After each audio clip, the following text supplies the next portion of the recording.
خوش آمدید۔ پہلا سوال ہے، اعتکاف کرنے والی کو کیا کہا جاتا ہے؟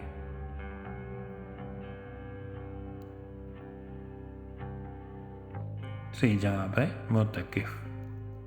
اسلامی مملکت میں رہنے والے غیر مسلموں کو کیا کہا جاتا ہے؟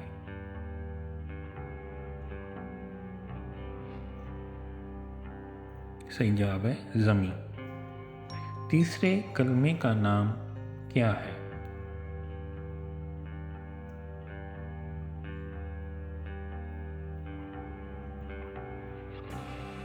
صحیح جواب ہے کلمہ تمجید۔ جس سال جناب ابو طالب اور بی بی خدیجہ کا انتقال ہوا اس سال کو کیا کہا جاتا ہے؟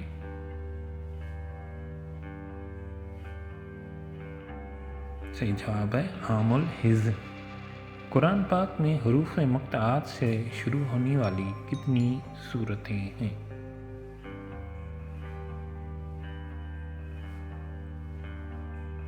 صحیح جواب ہے 29 سورتیں۔ غنی کس صحابی کا لقب ہے؟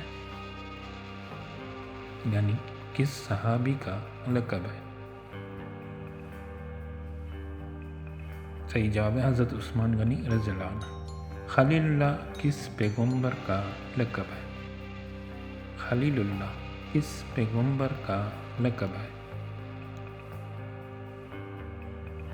حضرت ابراہیم علیہ السلام کا۔ حضرت یوسف علیہ السلام کے دادا کا نام کیا ہے؟ حضرت یوسف علیہ السلام کے دادا کا نام کیا ہے؟ حضرت اسحاق علیہ السلام۔